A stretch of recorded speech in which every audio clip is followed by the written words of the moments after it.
Olá. As doenças ligadas ao tabagismo matam quase 149 mil pessoas por ano no Brasil.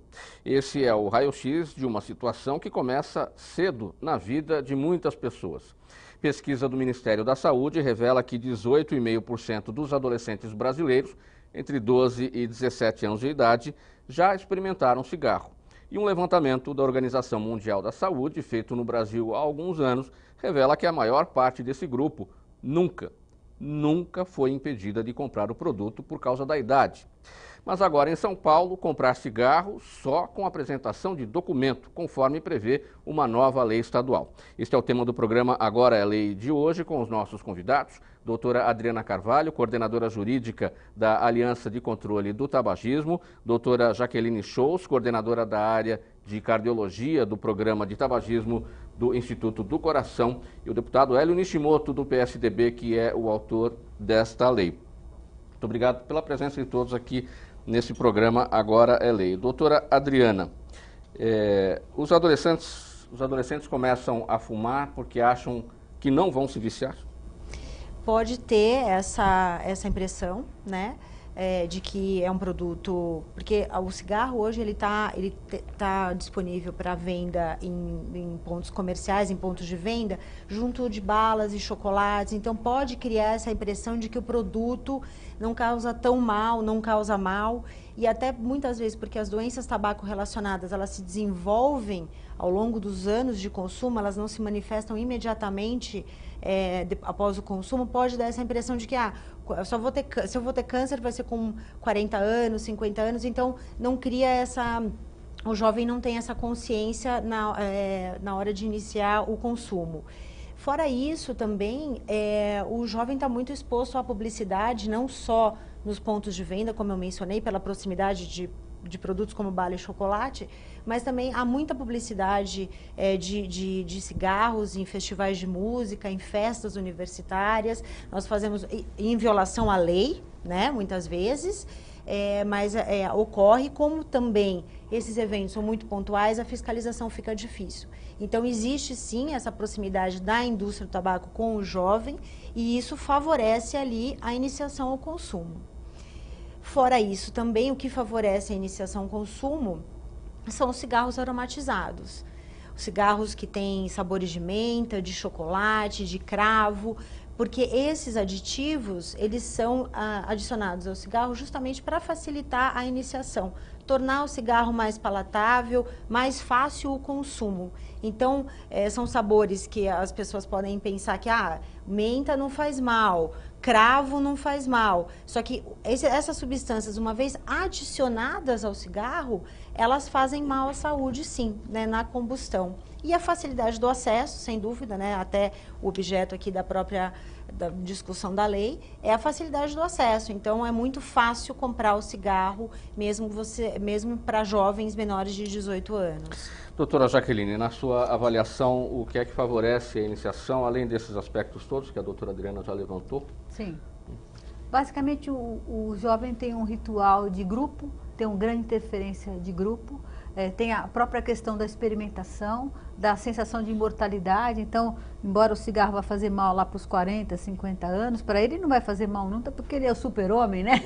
Ele é o super-mulher. Então, existem características da própria idade do adolescente que favorece o ritual de experimentação. E aí entra toda uma necessidade de você ter uma escola atuante, uma família atuante, uma questão de conversar. E não é só sobre cigarro, não. O cigarro muitas vezes é a porta de acesso, o início.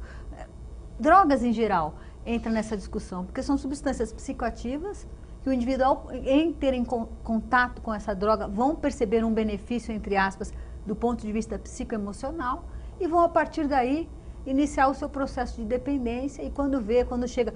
E hoje, até em função da lei antifumo do Estado de São Paulo, cada vez é mais precoce as pessoas jovens procurar por tratamento médico, porque ele começou a fumar lá com seus 15, 16 anos, chega na faculdade, 22, ou no mercado de trabalho, 22, 23, 24, 25 anos, começa a perceber que o cigarro é um empecilho, está atrapalhando a vida dele do cotidiano, e aí querem parar de fumar e tem que fazer o tratamento igual quem fumou 50 ou 60 anos, porque o processo de dependência é igual, independente do tempo de tabagismo. O sofrimento causado pela privação da droga, no caso nicotina, vai fazer com que essa pessoa precise de fato ser amparada para conseguir parar de fumar.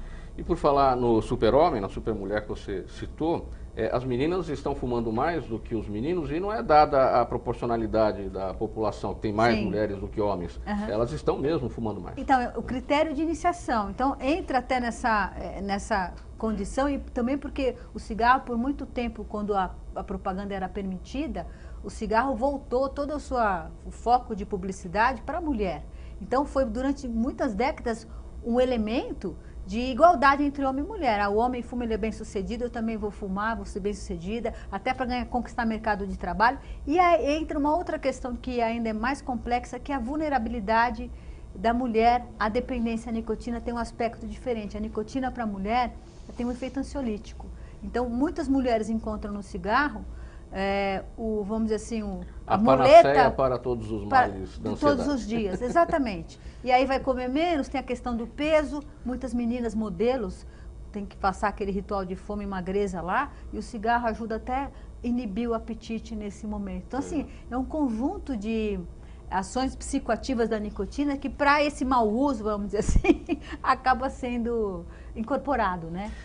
Deputado Hélio Nishimoto, o seu olhar sobre essa temática, agora então em São Paulo só com documento para comprar cigarro, ou seja, menor de idade, vai ter que ter uma conduta diferente aí, né? Vai ter que se enquadrar.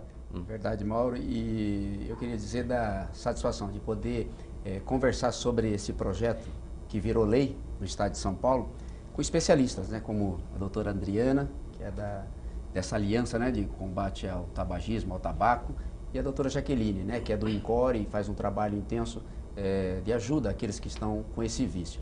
Então, o projeto que virou lei agora no estado de São Paulo, ele vem somar aquilo que já tínhamos, né, que era a lei antifumo, né, proibido fumar em locais fechados. Tudo isso ajudou em muito já a reduzir o problema desse vício, né, do vício do cigarro no estado de São Paulo.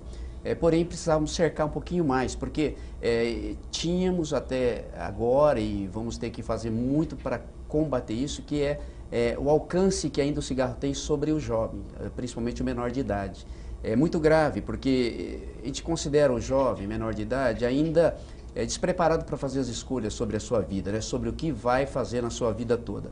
E logo na sua infância, ter acesso fácil ao cigarro, por curiosidade, por, sei lá, sentimento de querer pertencer a um grupo ou qualquer outro motivo, mas nessa fase ainda de imaturidade, de inocência, isso é muito grave. Então a gente tem que proteger a criança, o adolescente, desse mal, e ele não conhece o malefício todo, por isso que ele ainda não tem a consciência da importância de tomar uma decisão como essa. Então ele entra de uma forma muito inocente e corre o risco de sofrer a vida toda depois, ter que passar por tratamentos, e a gente sabe o quanto prende uma pessoa esse vício do cigarro. Então, como a estatística mostra que 90% das pessoas que são fumantes começaram esse costume, depois virando vício, na infância, então muito mais necessário se faz a gente trabalhar para evitar que essa criança, que esse adolescente tenha acesso ao cigarro com tanta facilidade como nós vemos aqui no Brasil. Então, é por isso que apresentamos a lei e a gente vai fazer de tudo para que o governo do estado, agora sancionada a lei, ele venha a fazer um trabalho de divulgação junto aos comerciantes principalmente, para que eles tenham também essa consciência. E se não tiver consciência, vai doer no bolso, porque tem multa e penalidades altas, para que todos ajudem a combater a venda de cigarro para menores de idade. A lei vai mais na base da multa, como o senhor destacou, ou na base da conscientização também? Porque já pelo ECA, o Estatuto da Criança e do Adolescente, fornecer o cigarro a eles ou a elas, as crianças, os jovens, já é proibido. E até aqui houve pouco sucesso em relação a isso por não haver punição. Então, quando se fala em conscientização, é a primeira medida que a gente procura. Mas a gente sabe que, na realidade, em qualquer segmento onde se comete erros como esse, de vender para menores, mesmo previsto no ECA, no Estatuto da Criança e do Adolescente, assim como a bebida, né, que no passado era vendida sem penalidades para menores, vendido sem penalidade para o comerciante, e hoje tem punição, tem multa. Da mesma forma, então, o cigarro nós apresentamos para que também tenha essa obrigatoriedade de se pedir identidade quando se tem essa desconfiança, né, se é menor de idade. Então, a conscientização é necessária, mas a punição através de multas, interdição do estabelecimento, também se faz necessário para complementar essas medidas de combate à venda do cigarro para menores de idade. Então, eu acho que trabalhando os dois âmbitos aí vai ser mais eficaz, então, o resultado, mas principalmente a punição para aqueles que desobedecerem e de forma muito irresponsável venderem cigarros para as crianças e adolescentes. Doutora Adriana, como garantir o bom funcionamento dessa lei quando caberá a vigilância sanitária, a fiscalização? E a gente sabe o tamanho do cobertor da vigilância sanitária é pequeno, não dá para estar em todos os lugares ao mesmo tempo para promover todo o trabalho de ver o que está acontecendo no comércio, né? Eu acho que o deputado colocou bem, né, essa importância, que é o que a gente chama no Brasil da lei pegar, né? O que faz a lei pegar?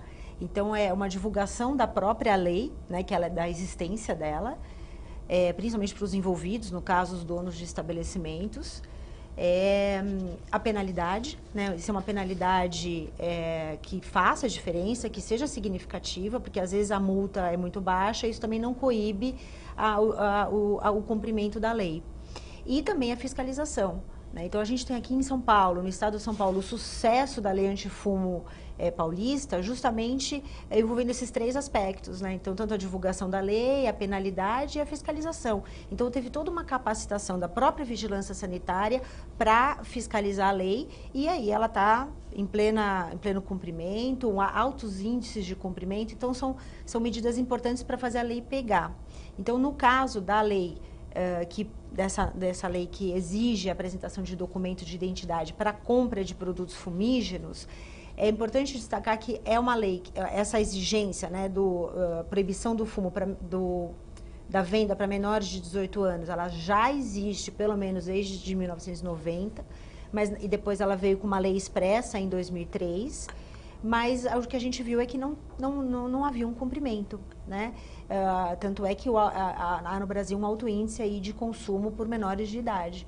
Então, essa lei paulista, ela vem reforçar no sentido de trazer a exigência expressa da apresentação do documento, embora teoricamente os comerciantes já deveriam fazê-lo antes, e também trazer uma penalidade pesada no caso de descumprimento, reincidência, até podendo fechar o estabelecimento por 30 dias. Então, são medidas importantes. Eu acho que essa lei de São Paulo, ela tem o potencial de também levar um efeito dominó para outros estados, para fazer com que outros estados também adotem, porque aconteceu com a lei antifumo aqui em São Paulo, depois que foi aprovada, vários estados aprovaram suas próprias leis. Então, vai depender agora de como o executivo vai fazer para implementar, se ele vai realmente se engajar, né, e a gente torce para, claro, que isso aconteça, se engajar da mesma forma que foi feito para a lei antifumo, para que ela seja um exemplo de sucesso também.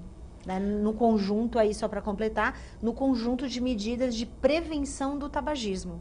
Então, a proibição de venda para menores de 18 anos é uma medida, a proibição da publicidade, né, que hoje ainda existe, né, nos pontos de venda, a questão da proibição dos aditivos. Então, eu sei que é importante o papel da família, da escola, para evitar que os jovens, né, acabem iniciando o tabagismo, mas existem também, e são muito mais efetivas, as políticas públicas, no sentido de criar um contexto favorável para que as pessoas não iniciem o tabagismo, ou aqueles que queiram parar, né, se sintam ali estimulados a parar de fumar. Então, a importância da política pública no controle do tabagismo, ela é fundamental. Só para ter uma ideia, a lei antifumo de São Paulo, assim como essa lei também, de uma vez só, né, ela favorece 40 milhões de pessoas. Então, isso é inacreditável, né? Se a gente for trabalhar em conscientização de um por um, é um trabalho que nunca vai acabar. Doutora Jaqueline, quanto mais cedo se começa a fumar, mais cedo, é mais difícil deixar de parar de fumar? Na verdade, deixar então, de fumar? Quando você começa a fumar na adolescência, você já tem um grande problema, que o seu cérebro está em formação. Então, você vai modificar a plasticidade cerebral. Isso não é só com cigarro. Contato com álcool, contato com outras drogas, modifica o funcionamento cerebral. Então, a chance de você, primeiro, se tornar adicto em função dessa mudança do funcionamento cerebral, já é um fato, do ponto de vista biológico, bem determinado. Agravado ainda por condições comportamentais, porque na adolescência você está iniciando a sua vida. É o momento que você vai estar supostamente tomando decisões ou pensando em coisas por você próprio, e aí o indivíduo sempre está usando um produto psicoativo. Então ele fica ansioso, ele tem que estudar, ele está nervoso, ele já começa a entrar em contato com a droga, e a droga fazer parte desse cenário do cotidiano do indivíduo. E aí então vem o processo de dependência, que envolve um aspecto biológico e depois um aspecto comportamental. Então a vulnerabilidade do adolescente, eu diria para você que é uma sacanagem muito grande vender droga, oferecer droga para o indivíduo adolescente, porque ele é absolutamente vulnerável. Além da questão de falta de amadurecimento, ele se torna uma vítima fácil para se tornar um indivíduo que vai ficar dependente e passar a ser um indivíduo que vai consumir aquele produto de forma absolutamente necessária, como ele precisa respirar para viver. E é assim que o fumante se sente, né? Um dependente. Né? Deputado, existem leis feitas para situações muito mais simples de serem tratadas. E tratar essa questão da proibição da venda de cigarro para menor é uma situação bastante difícil de se lidar. Envolve a fiscalização, envolve a conscientização dos maiores de idade que tem que cumprir a lei, entender o que está acontecendo. Qual é o desafio para o legislador quando lida com um tema tão difícil de ser encarado? Então, o tema é difícil e acho que é por causa disso mesmo que é o motivo da gente enfrentar, né? Querer enfrentar. É um desafio grande, como foi falado pelas especialistas aqui nessa área. A luta é muito grande, principalmente porque você está lidando com pessoas, com o ser humano que ainda está em formação e que quando ele começa quando ele experimenta e começa a utilizar, ele rapidamente pode ter essa dependência e isso se prolongar para o resto da vida. Eu tenho amigos que já têm idade, mais de 50 anos, 60 anos, que não consegue largar, luta e não consegue largar, tal é o grau de dependência e dá dó, porque as pessoas sabem que estão indo para o matadouro, né, como um animal, e sabem que vai morrer logo, mas não conseguem largar, é muito, muito forte o vício. Então a gente tem que tentar proteger, e o desafio exatamente porque como a facilidade é muito grande, o jovem, a criança, ele está correndo um sério risco, e para a gente conseguir enfrentar esse desafio, nós contamos então com o poder público fazendo essa divulgação que a doutora Adriana acabou de falar, a participação da sociedade sempre foi fundamental para fazer diferença na hora de fiscalizar uma lei, ou o cumprimento de uma lei. A sociedade pode, eu fiquei imaginando de que forma, né, doutora Adriana, que a sociedade pode ajudar. Olha, uma pessoa que vê um comerciante vendendo cigarro para uma criança. Tem que ter um 0800, né? É isso. Vai ter? Que nem teve na lei antifuma? Vamos propor isso para o governo. Eu acho que sim. Coloca lá no stand de venda. Não teria que haver o flagrante da venda? Pode ser denúncia, é isso? Então, a lei antifuma pegou muito bem, porque tinha essa condição. Tinha, testemunha. Você pode usar testemunha, você pode usar flagrante. Olha, eu vou arriscar que você poderia até armar, porque não é possível a gente deixar pessoas inescrupulosas aí colocando em risco tanta gente, principalmente criança e adolescente. Então, quando alguém percebe que aquele comerciante ele é irresponsável e está vendendo costumeiramente o cigarro para criança, deveria ser denunciado e aí sim a fiscalização, sabendo, vai lá e arma um flagrante. Com certeza. Arma um flagrante. Ou se prepara para pegar o comerciante com a boca na botija, vendendo para menor de idade. E dá para fazer isso. Agora, a partir do momento que você consegue exemplos de condutas erradas sendo punidas, isso se espalha também muito rápido, né? Uma vez que a mídia apresenta isso, muitos comerciantes vão tomar pelo menos muito mais cuidado, não por causa da irresponsabilidade que talvez seja própria do comerciante que faz isso, mas pelo medo de ser pego como foi pego aquele que foi apresentado para a mídia. Então, eu acho que tem formas da sociedade colaborar e a gente combater de forma mais eficaz esse crime que comete um comerciante que vende para menor de idade. Aqui na TV Assembleia SP você acompanha o programa Agora é Lei, falando da lei de autoria do deputado Hélio Nishimoto do PSDB.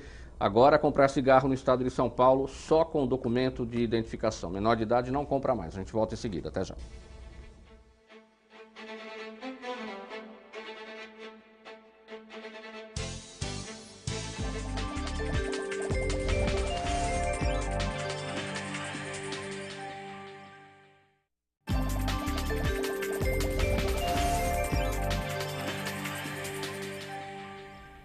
De volta aqui na TV Assembleia SP com o programa Agora é Lei, falando da lei de autoria do deputado Hélio Nishimoto do PSDB, que diz que agora comprar cigarro em São Paulo só com documento de identificação.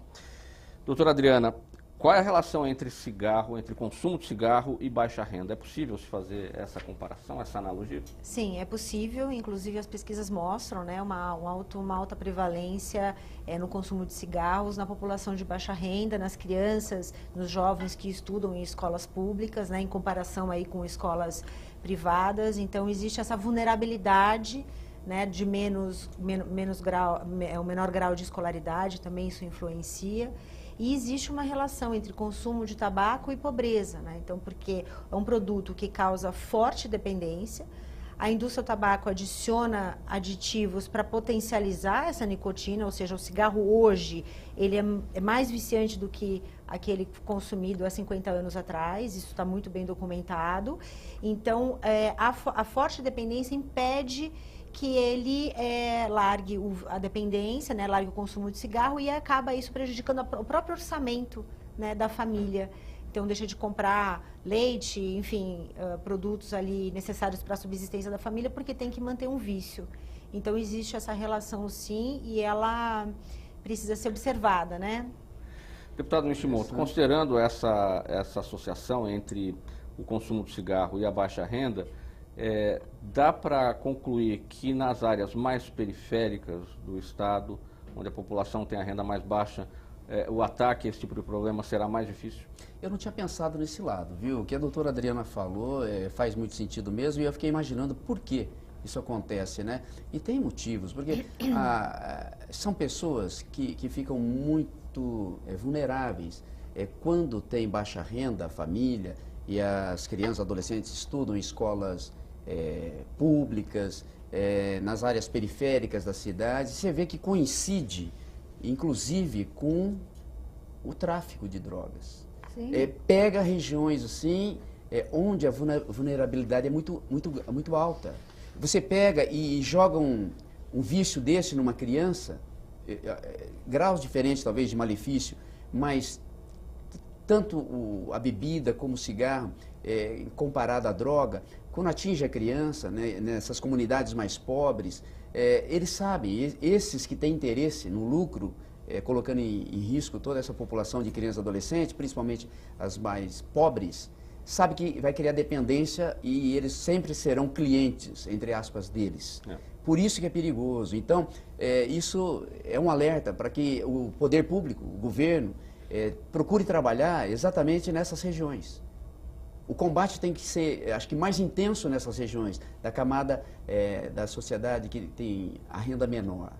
Regiões periféricas, principalmente. Acho que o ataque tem que ser muito forte na divulgação, no combate a esse comércio criminoso, né, de cigarro para menores e de bebidas também, né, como já existe.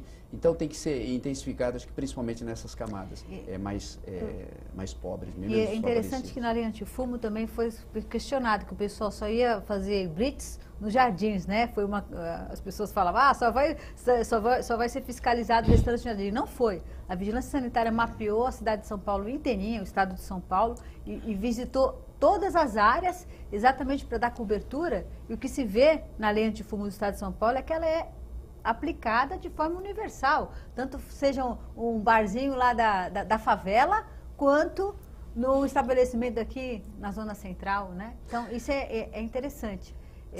tem que ser universal a cobertura. E acho que colocar um 0800, colocar lá que o maço de cigarro para a população poder ler, saber, o maço de cigarro só pode ser vendido com apresentação de documento, denuncie 0800, como tinha na lei antifumo, tinha muita denúncia espontânea, porque realmente não dá para o poder de fiscalização estar em todo lugar, em todo momento. Mas ele avisado de onde está sendo cometidas essas infrações, ele pode com certeza se organizar para fazer a lei se cumprida. Eu acho que a gente tem uma vigilância sanitária aqui no estado de São Paulo muito competente, Sim, muito comprometida. Então a Cris gente tem Megido, um abraço para ela. A gente tem o exemplo aqui da lei tem o exemplo da lei antifumo, né? A fiscalização, o comprometimento é uma coisa assim extraordinária que sem dúvida tem um papel fundamental aí para o sucesso da lei. E na lei antifumo, a vigilância sanitária junto com o PROCON, acho que é importante também lembrar que o PROCON fiscaliza também a lei antifumo, então ambos têm um papel muito importante, fazer um blitz. Então, é difícil fiscalizar a quantidade de comércio que tem no estado de São Paulo, é muito difícil, mas às vezes dá para fazer blitz, então isso ganha mídia espontânea, e já fica, vamos por um alerta aí para os comerciantes que acabarem descumprindo ou pensarem em descumprir a lei, para verificar que não, olha, se eu descumprir, tem lá uma multa, a multa é alta e isso acaba inibindo. Então, é uma estratégia também, essa realização de blitz para mostrar para a população a fiscalização. Agora, só uma pergunta. Nesse projeto de lei prevê, por exemplo, que a gente vê muita banca de jornal vendendo cigarro avulso. Como fica essa situação desse comércio? Qualquer comércio. A venda do cigarro avulso é proibido, né? Tá, então, mas existe isso, né? Existe.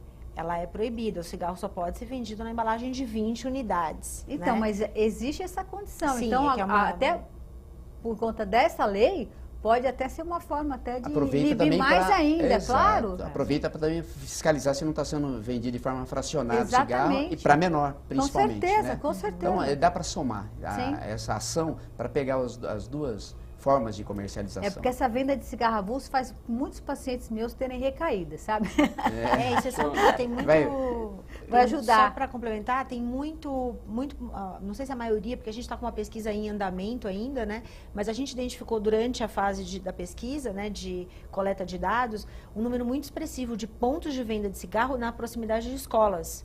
Então, também, de repente, pode ser um lugar de ênfase, né, para fiscalização, perto de universidade, locais assim, porque fica muito nessa proximidade, também facilita o acesso. Deputado, o senhor falou em somar. A lei poderia ter um efeito plus, já estamos falando em somar, no sentido de que os pais que costumam dar cigarros aos seus filhos se conscientizem. Os filhos já estão proibidos de comprar porque são menores de idade, eu também aqui não vou dar. Olha, esse plus aí vai depender de cada pai, né? Porque o grau do vício do pai, às vezes impede que ele tenha autoridade para o filho, né, não ter também acesso. Se o pai oferece para o filho, pior ainda. Imagine um pai que oferece cigarro para o filho, ele está cometendo, acho que um dos piores crimes na vida dele, né? Porque o próprio filho. Mas se ele não tem se esforçado para combater esse vício próprio, ele não vai ter autoridade para evitar que o filho entre nesse vício. Fica muito difícil, né? Eu acho que o melhor que poderia ser feito é esse pai, né, que é tentado a oferecer cigarro até para o filho por causa do vício que ele já tem, é procurar a doutora Jaqueline e se tratar. E aliás, isso é muito interessante. Eu recebo mães e pais interessados em parar de fumar, até como exemplo, porque está pegando o filho na adolescência, então é uma forma deles mostrar, olha a dificuldade que eu estou tendo para parar de fumar. Eu tenho que tomar medicamento, me submeter a tratamento, fazer a coisa direito, senão eu não consigo parar de fumar. Então isso dá dimensão, e acho que é muito bacana quando um pai e uma mãe falam para o filho, eu vou procurar por tratamento porque eu não dou conta de parar de fumar sozinho. Isso mostra para o adolescente a dimensão da vulnerabilidade que o pai dele e a mãe dele já foram adolescentes, né? Então isso é até didático, muito didático, e melhora até a relação em família. E vários pacientes meus vêm falando, meu filho, como é que está a relação em casa? A melhora da relação na família por conta dos filhos incentivarem os pais a estar parando de fumar, ver a dificuldade do processo, quanto que a pessoa realmente tem que se dispor, se esforçar para fazer direito, né? E ter êxito em se livrar da dependência à nicotina. Mauro, queria complementar com o que o deputado falou. Acho que a gente não pode desprezar a força e o potencial dessa lei. né? Ela vem reforçar essa informação de proibição de venda e consumo de menores de 18 anos. Então, isso pode reforçar a consciência também dos pais.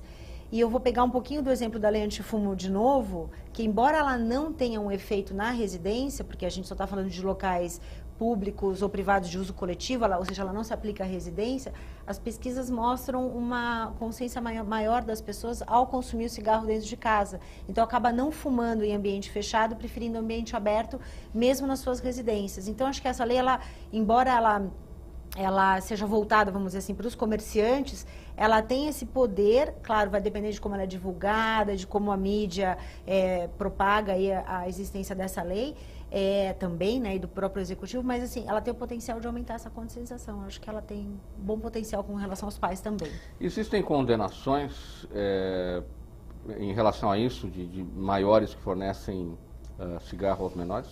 Olha, eu não tenho conhecimento de condenação, nesse sentido de pais, eu não tenho conhecimento de decisões judiciais, alguma coisa assim, não tenho. Doutora Jaqueline, é sempre bom tocar nesse assunto, as pessoas já sabem, já estão carecas de saber, né? Qual é o rol de doenças relacionadas ao cigarro? Bom, de cada 10 fumantes, 5 vão morrer por causa do cigarro. E dentre as doenças que eles vão morrer, em média, 10 anos, a precocidade, 10 anos vem encurtando a vida dos homens por doença cardiovascular, que inclui o infarto, o derrame cerebral, as doenças vasculares, os aneurismas, câncer, né? Que é um grande matador, que vai desde a boca até a bexiga, né? Passa por todo o organismo, então câncer de laringe, de boca, de esôfago, de estômago, de pulmão, né? As doenças respiratórias, que é o DPOC, a doença pulmonar obstrutiva crônica. Então, o cigarro é um grande matador, é a principal causa evitável de morte. Então, realmente, tudo que se faz em termos de política pública para impedir que as pessoas tenham acesso e iniciem o tabagismo, e o que se pode fazer para essas que já ficaram viciadas em parar de fumar, sempre é bem-vindo. E medicina não tem nada mais custo efetivo do que ajudar alguém a parar de fumar. Então, o indivíduo que compromete seu orçamento aí com 300, 400, 500 reais fumando, ele economiza muito dinheiro dele mesmo ao parar de fumar, né? E aí eu tenho esse número, não sei se está certo, cada hora é uma coisa. A fumaça do cigarro contém 4.700 substâncias tóxicas. É isso? É isso mesmo. E vamos começar a contar 40 mais com potencial cancerígeno e de causar doença cardiovascular. Olha, a gente tem aí no vídeo algumas delas. Dá para destacar, doutora? Vamos lá. O monóxido de carbono, que até a gente falou da lei antifumo de São Paulo. A lei antifumo de São Paulo, com a vigilância sanitária, nós fizemos uma pesquisa. Visitamos mais de 700 estabelecimentos e monitoramos a concentração de monóxido de carbono antes da lei e depois da lei. Então, é a substância mais perigosa? Não é uma das mais, né? Uma das mais. Você tem vários. O cigarro é um conjunto de substâncias que provocam no organismo o que a gente chama de potencial de envelhecimento, que é o que ele chama potencial de envelhecer o organismo. Então, isso, do ponto de vista cardiovascular, que é terrível. Então, você tem várias, tolueno, cancerígeno, né? Nitrosaminas, arsênio, só tem veneno ali, não tem nada de bom.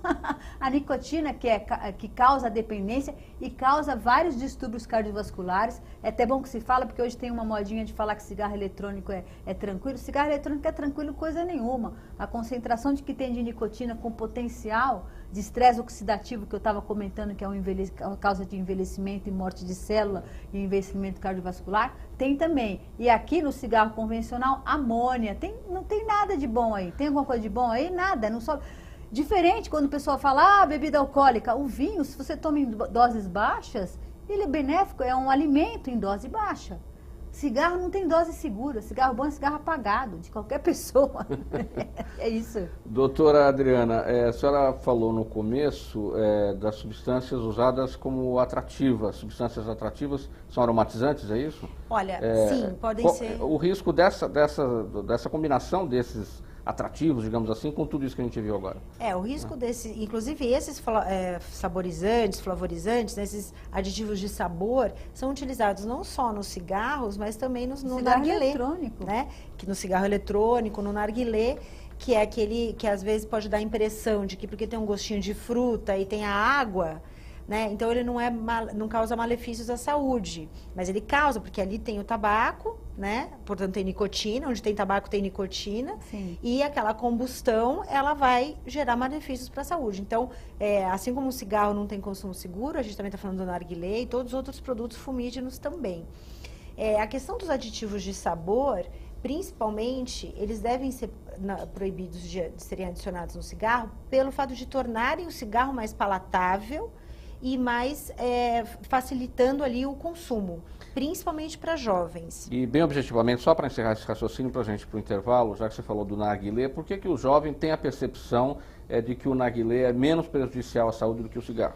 Bom, eu acho que é porque tem aquela aguinha, né? Então fala, tem uma aguinha, não percebe ali e é muito fácil de ser consumido também. Pelo fato de ter água, ele é fácil de ser consumido. Então pode, e também o gosto do saborizante. Fuma-se muito mais, inclusive. Fuma-se Claro. muito mais, Não, e assim, a indústria do tabaco, quando começaram as proibições no mundo de propaganda do cigarro, a própria indústria, ela pegou e direcionou toda uma publicidade indireta, através da internet, focada no público jovem, querendo mostrar a segurança do uso do narguilé, dos vaporizadores, né? E também do próprio cigarro eletrônico, que vai para o mesmo caminho. Então, eles usam esses aditivos aromatizantes, vem com mentiras mostrando, esse aqui é seguro, você pode usar, não causa dependência, não causa doença, exatamente como critério de iniciação. Porque uma vez que o indivíduo compartilha, entra em contato com a nicotina do cigarro, por exemplo, do narguilé, ele fica vulnerável a querer experimentar algo melhor, mais potente, que é o cigarro, de fácil acesso e tudo mais. Então,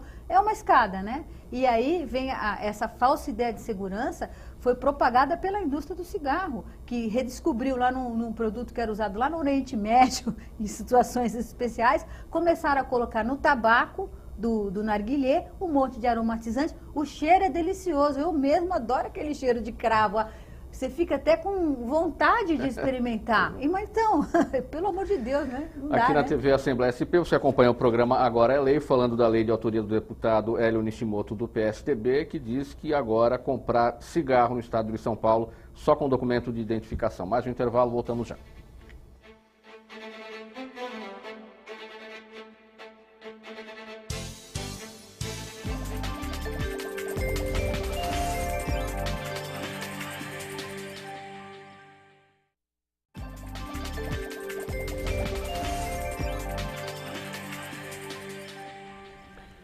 De volta aqui na TV Assembleia SP com o programa Agora é Lei, falando da lei de autoria do deputado Hélio Nishimoto, do PSDB, que diz que comprar cigarro no estado de São Paulo agora só com documento de identidade, menores de idade não podem mais comprar, certo, deputado?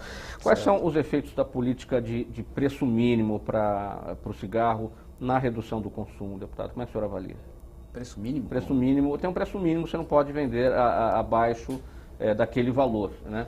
É uma forma de trabalhar a questão do controle, né? Eu não conheço o comércio, então eu nem sei se tem esse preço mínimo aí, mas tem o talvez preço a doutora Adriana. E tem o imposto também cada vez mais elevado, né? Também para o cigarro foi aumentado.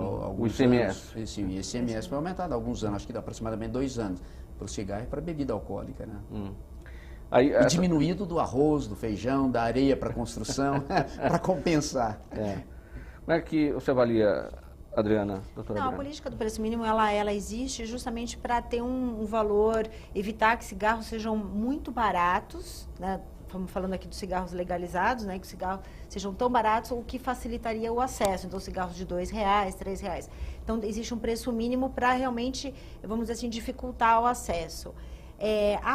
Isso é uma medida também importante, e tem a questão da tributação do cigarro, que também é uma política, ainda que traga aumento de impostos para o Brasil, ela é uma política de saúde pública, porque também torna o cigarro mais caro e, portanto, dificulta o acesso ao produto. Sem dúvida.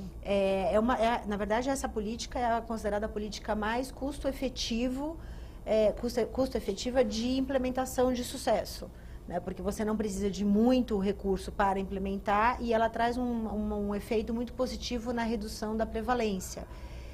A tributação no Brasil, ela tem sofrido aumentos, né, nos últimos anos, vamos dizer assim, nos últimos 10 anos, mais ou menos. Ainda é possível um aumento maior, né, da tributação.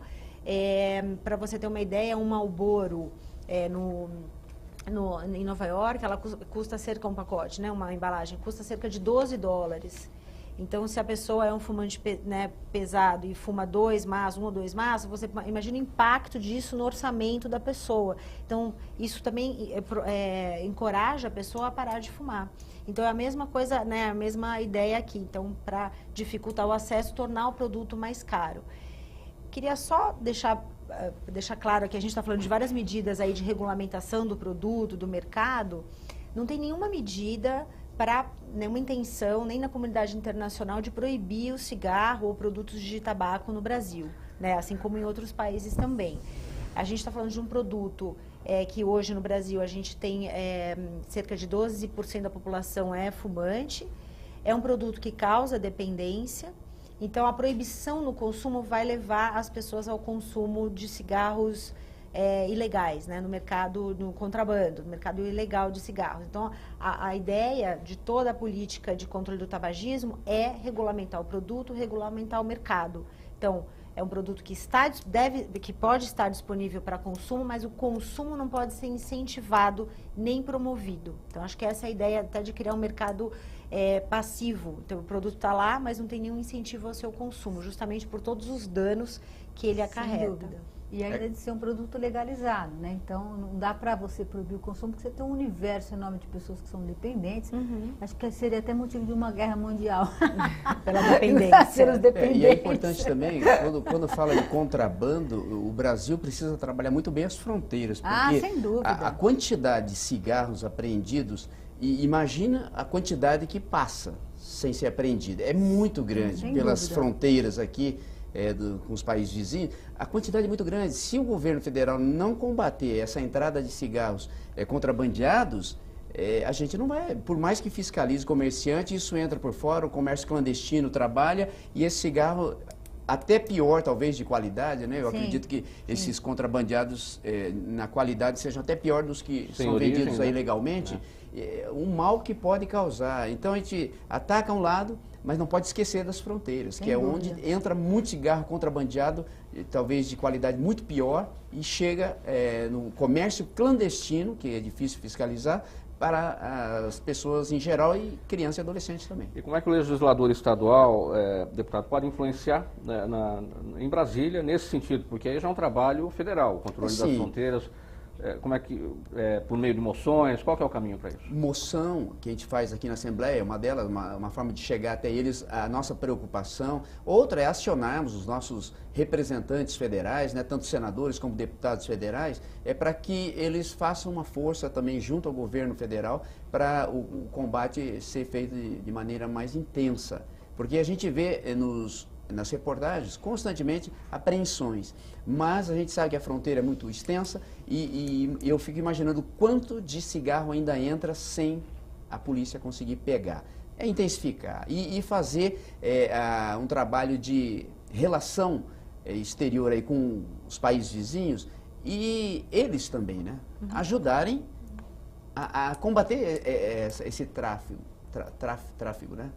De cigarro, de contrabando de cigarro desses países vizinhos para o Brasil, né? E vice-versa. Então, eu acho que tem que ter uma boa relação aí com os países vizinhos para ajudar nesse combate, nessa fiscalização. A proibição da publicidade está funcionando bem, está eficiente, ou as indústrias conseguiram achar aí algumas brechas para poder chegar no jovem? Bom, a gente não tem ainda a proibição total da publicidade de cigarros no Brasil, né? O que a gente tem é uma restrição. Então, a gente não vê propaganda, né, na televisão, nos meios de comunicação de massa, em outdoor, mas ela está ali, como eu falei no início, né, ela está no ponto de venda.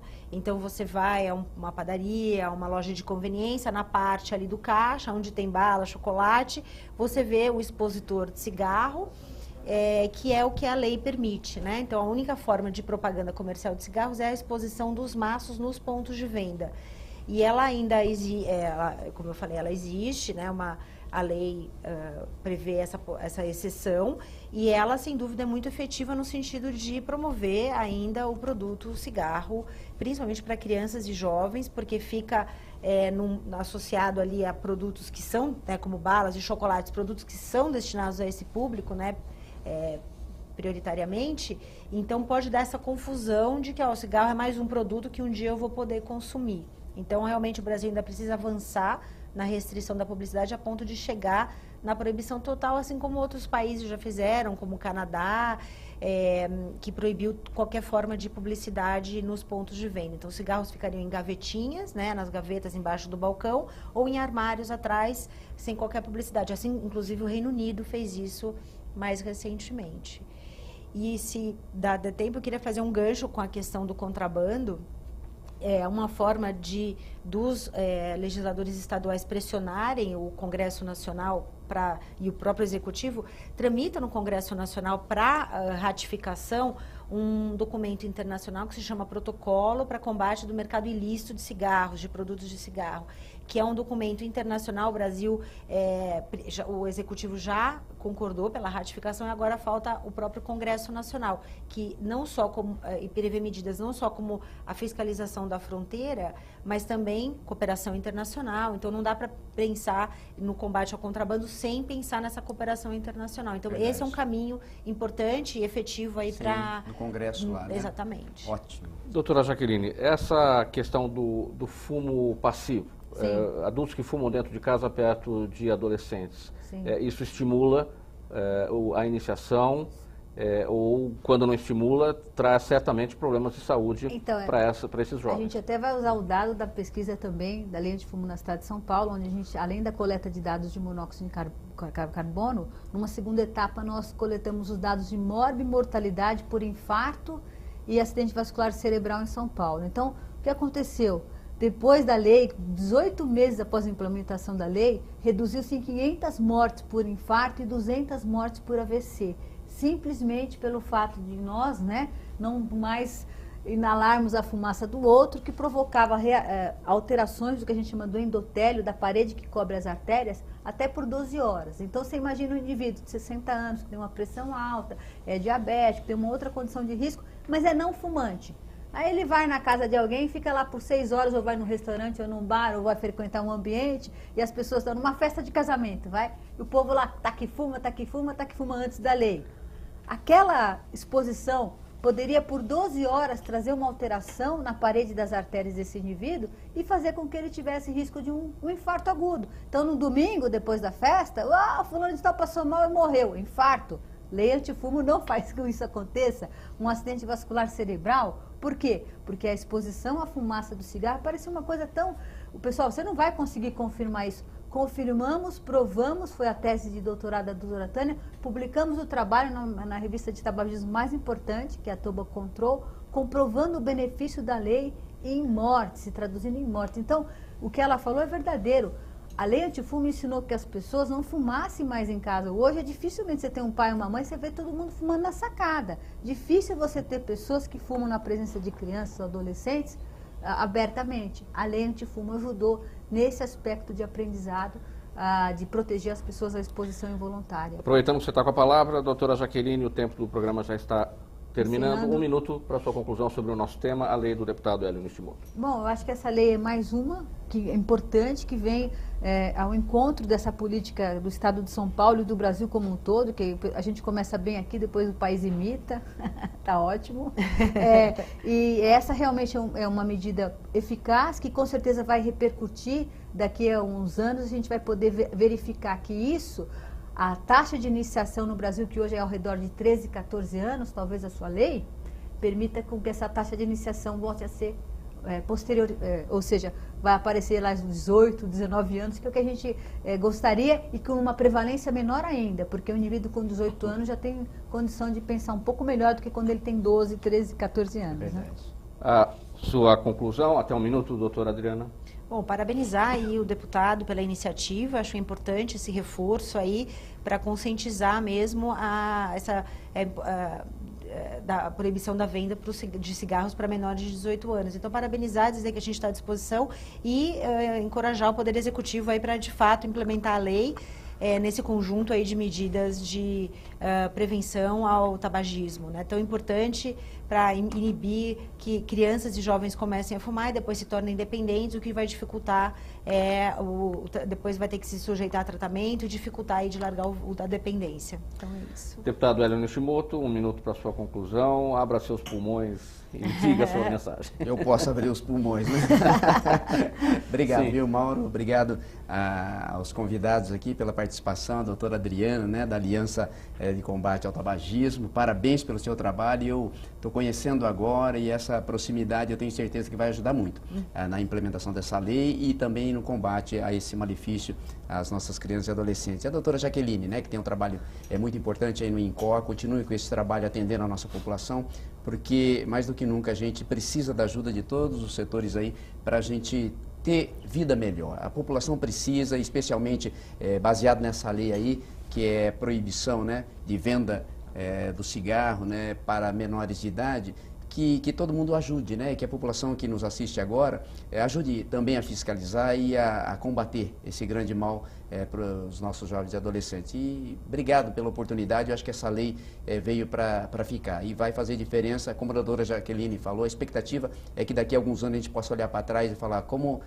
transformou a sociedade, como melhorou a qualidade de vida das pessoas, como os índices aí baixaram, né, de fumantes, como essa média de iniciação aumentou bastante. Então, a gente tem essa mesma expectativa e a gente faz voto de que isso realmente aconteça. Deus abençoe a cada um e parabéns pelo trabalho de vocês. Quero agradecer a presença de todos aqui nesse programa Agora é Lei, na TV Assembleia SP. Falamos hoje sobre a lei de autoria do deputado Hélio Nishimoto, do PSTB, que diz que agora comprar cigarro no estado de São Paulo, só com documento de identificação, menor de idade não pode comprar mais. Quero agradecer a sua presença de casa, a sua audiência. Fale-me sobre este programa na rede social, o endereço aparece aí no seu vídeo agora. Tchau, até o próximo tema.